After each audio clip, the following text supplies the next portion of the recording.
سازشوں اور حرکتوں پہ اتر آئے ہیں.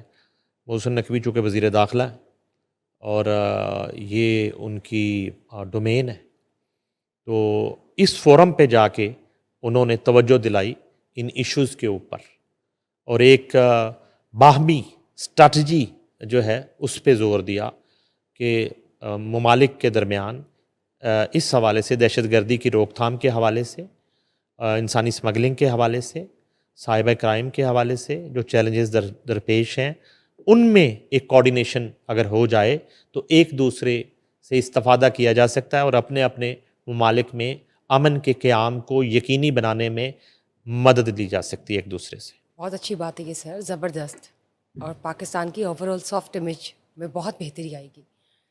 میں چاہوں گی آپ شیئر کریں جیو کے بارے میں. پہلے بتا دیجیے، جیو ٹی وی نے پھر سے معافی مانگ لی ہے متنازع مذہبی ڈاکیومنٹری چلانے پر محرم کے مہینے میں. کیا کہنا چاہیں گے؟ اصل بات اب یہ ہے کہ وہ جو 15 دن کا بین تھا جیو ٹی وی کے اوپر سفر عشق دستاویزی فلم چلانے پہ محرم کے دوران، جس پہ تنازع کھڑا ہوا، پیمرا نے نوٹس لیا اور مختلف مذہبی جماعتوں نے جو ہے وہ پیمرا کو درخواستیں دینا شروع کر دی اور مختلف فورمز کے اوپر مختلف جو مذہبی حلقے ہیں انہوں نے بہت زیادہ اس بات کو مائنڈ کیا اور ایک تشویش کا اظہار کیا، غصے کا اظہار کیا، جو کہ حق ہے ہر مسلمان کا. اور اس کے بعد یہ ہے کہ ایک تو وہ 15 دن کا بین تھا، میرا خیال ہے 1 یا 2 دن باقی رہ گئے جب ہم یہ پروگرام کر رہے ہیں. غالباً سنڈے کو وہ کمپلیٹ ہو رہا ہے، 15 دن کی سزا کمپلیٹ ہو رہی ہے.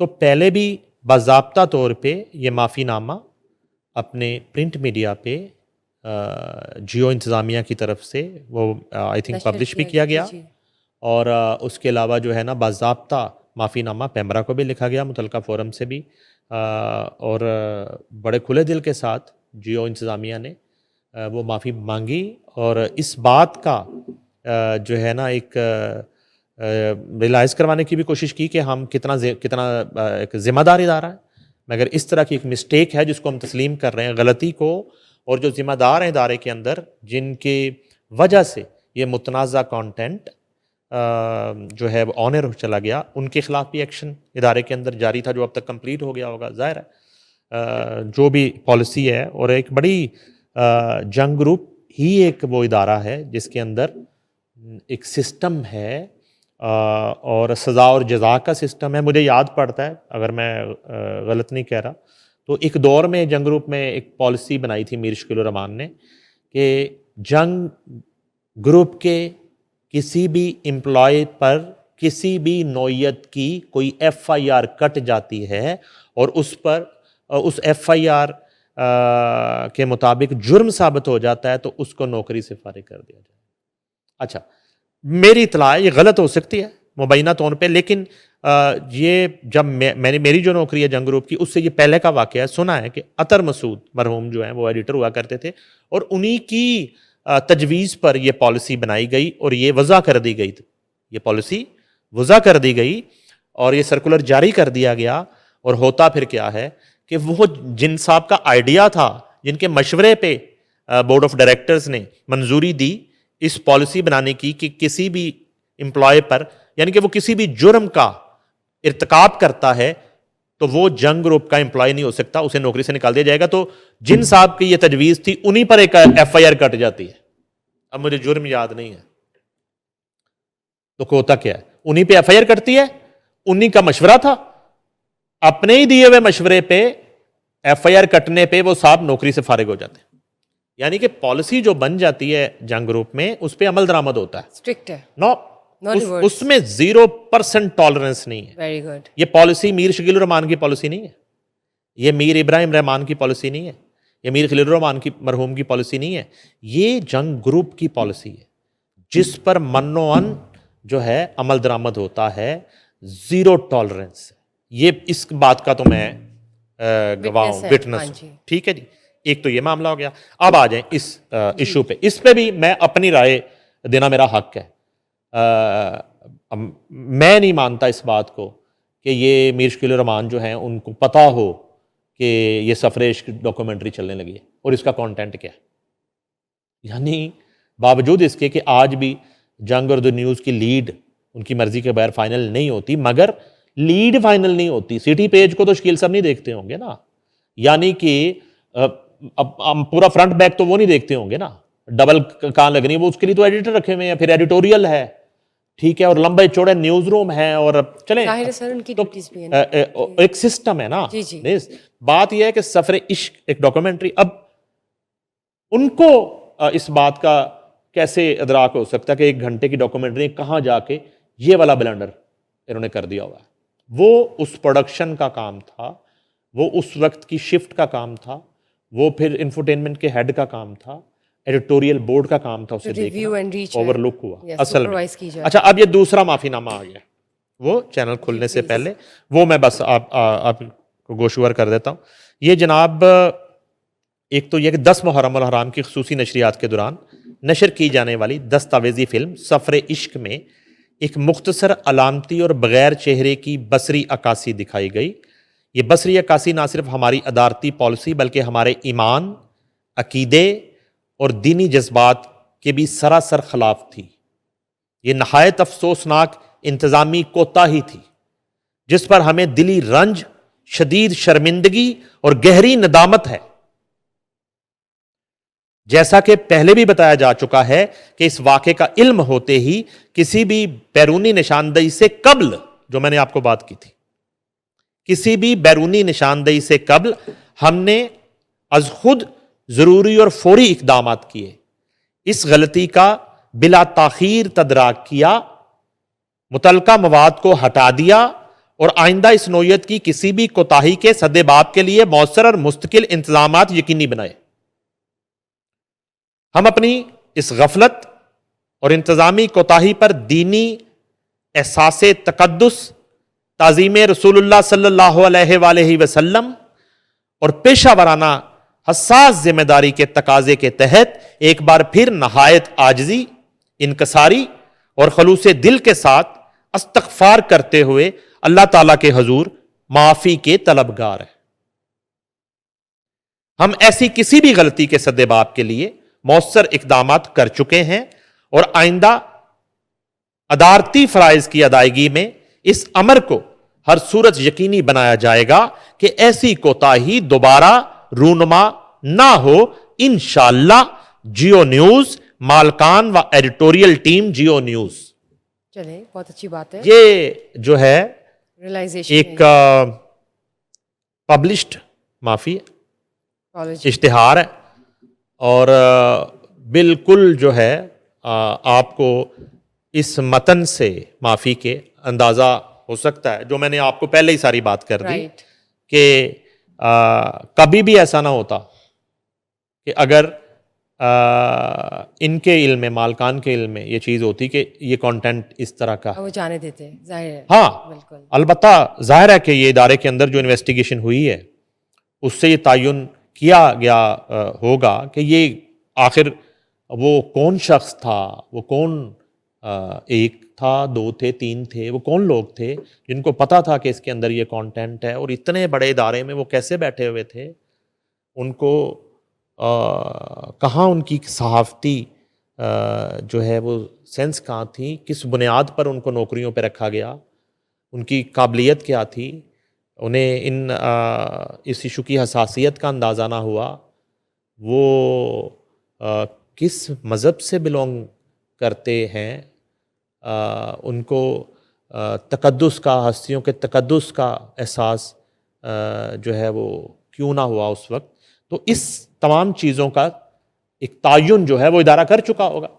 تو ظاہر ہے کہ اس میں تو انہوں نے نام نہیں دیے ہوں گے، لیکن اپنے تئیں انہوں نے جو بھی سزا ان کے لیے فیصلہ کیا ہوگا، ان کو نوکری سے نکالا گیا ہے، برخاست کیا گیا ہے، کیا کیا گیا، جرمانے کیے گئے ہیں کیا. البتہ یہ جو ہے ان کے جو مین اخبارات ہیں اس میں یہ اشتہار چھپا ہے جو میں نے ابھی پڑھ دیا. بہت شکریہ سر. عسکری 10 میں جو اندر کی طرف مین بولی ورڈ بنتی ہے ان کی، وہاں پر ایک واقعہ پیش آیا، بہت انفارچونیٹ ایونٹ ہے. ایک بچے کی جان چلی گئی، پرابیبلی ٹین ایجر ہو سکتا ہے. کیا کہنا چاہیں گے، کیا تفصیلات ہیں آپ؟ یہ بڑا ہی عجیب و غریب واقعہ ہوا ہے عسکری 10 میں، اور اب بڑا ایک وہاں پہ سیکیورٹی کا نظام زبردست ہے اور سی سی ٹی وی کیمراز ہیں اور بڑا ایک ڈسپلن تمام جتنے بھی عسکریز ہیں. مگر یہ بڑا ایک خوفناک واقعہ ہوا ہے کہ ایک دن دہاڑے وہاں پہ کچھ لوگ جو ہیں وہ کوئی اطلاع آیا کہ گاڑیوں کی ریسیں لگا رہے تھے مین بولیوارڈ کے اوپر, اور اس دوران 2 موٹر سائیکلوں پہ جو ہے 4 بچے ٹین ایجرز وہ آ رہے تھے, اور ایک گاڑی جو ہے وہ ان بائکس پہ چڑھ جاتی ہے ریسوں کے دوران, وہ ان بیلنس ہوتی ہے, وہ چڑھ جاتی ہے, چاروں جو ہے وہ نیچے گرتے ہیں, اور گاڑی ایک بائک پہ تو اس حد تک چڑھتی ہے کہ سبحان نامی بچہ جو ہے, جو غالباً بتایا جاتا ہے ٹیوشن سے واپس آ رہا تھا, وہ اس گاڑی کے نیچے آ کے کچلا جاتا ہے اور موقع پہ ہی جاں بحق ہو جاتا ہے, ہلاک ہو جاتا ہے. دوسرا بچہ ایان اسی بائک پہ جو تھا وہ زخمی ہوتا ہے, اور 2 دوسرے جو بچے تھے وہ بھی زخمی ہوتے ہیں. اور یہ ایک عجیب طرح کا حادثہ پیش آتا ہے, اور اس کے بعد جو ہے تقریباً 24 گھنٹے گزر چکے ہیں اس واقعے کو, اور لواحقین اور عسکری کی فیملیز جو ہیں وہ مین بولیوارڈ پہ بیٹھی ہیں. یہ فوٹیجز ہم دکھا رہے ہیں, سراپا احتجاج ہیں, اور ابھی تک کوئی گرفتاری عمل میں نہیں آئی. اور یہ بھی اطلاع ہے کہ وہ جو گاڑیوں کی اس وقت ریسیں لگا رہے تھے غالباً وہ کرایہ دار تھے وہاں پہ, مطلب یعنی کہ وہ کرایہ دار تھے نا, ٹیمپرری کرایہ دار ٹیمپریری ہوتا ہے, نہیں, اور وہ گاڑی کے کرایہ دار کچھ نہیں نہیں نہیں نہیں ان کی رہائش گاہیں جو ہیں وہ کرائے کی تھی, ٹیمپرری تھی. ٹھیک ہے, تو اب وہ جو ہے وہاں سے بھاگنے میں بھی کامیاب ہو گئے. اور ایج انڈر 18 اب یا نہیں؟ ظاہر ہے کہ اتنے 15-16 سال ایجز ہوں گی. مسئلہ یہ ہے کہ وہ یہ واقعہ جب ہو گیا تو ایک دم سے لوگ جمع ہو گئے, اور ایک لمحے میں سیکیورٹی آ جاتی ہے, ایک لمحے میں سیکیورٹی آ جاتی ہے, ٹھیک ہے. کسی طرح کی وائلیشن ہو ان سوسائٹیز کے اندر, کسی بھی طرح کی وائلیشن ہو تو چند منٹوں میں سیکیورٹی پہنچتی ہے. تو وہ جو قاتل کار ہے وہ بھی وہاں سے فرار ہونے میں کامیاب ہو گئی, اور اس کے اندر جو ڈرائیو کر رہے تھے, رش ڈرائیونگ کرنے والے لڑکے تھے, وہ بھی وہاں سے فرار ہونے میں کامیاب ہو گئے.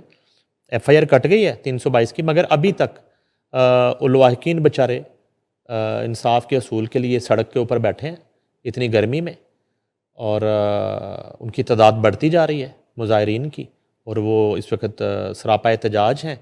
مگر بدقسمتی ہے کہ جب ہم ایک بات کرتے ہیں سیکیور سوسائٹیز کی, ان کے ایس او پیز کی, وہاں پہ ایک جو ہے نا پرفضا اور پرامن سرکمسٹانسز کی, لیکن اس کے ساتھ اس طرح کے واقعات بھی ہو رہے ہیں کہ اگر کوئی رش ڈرائیونگ کر رہا ہے اور کنزیکٹو مین بولیوارڈ پہ وہ گاڑیاں ریسیں لگا رہی ہیں, تو آپ سی سی ٹی وی کیمروں سے کہاں مانیٹرنگ اس کی ہو رہی ہے کہ ان کو فوری طور پہ وارننگ دی جائے, روکا جائے. یعنی کہ یہ وہ سوسائٹیاں, میری جو اطلاع ہے کہ یہاں تو اونچی آواز میں میوزک لگے, ایک دفعہ تو وارننگ دے دی جاتی ہے, دوسری دفعہ اونچی آواز میں میوزک لگے اور کوئی ہمسایہ کمپلین کر دے تو اٹھا کے وہ باہر پھینکتے ہیں اپارٹمنٹ سے.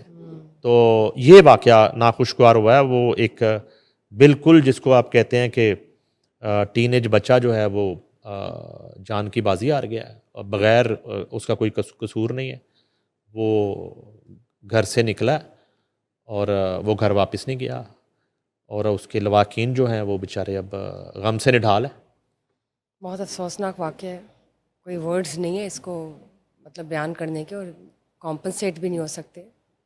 اللہ گھر والوں کو صبر عطا فرمائے, آمین. لیٹس سی کہ مزید ڈیولپمنٹ اس کیس میں کیا آتی ہے, اور اصل وجوہات کیا تھی, اور کون ہے جو چلا رہے تھے, جو ڈرائیو کر رہے تھے. اینی ویز بہت بہت شکریہ sir, thank you for being here, thank you guys for watching us, just stay tune till we get back. Bye bye.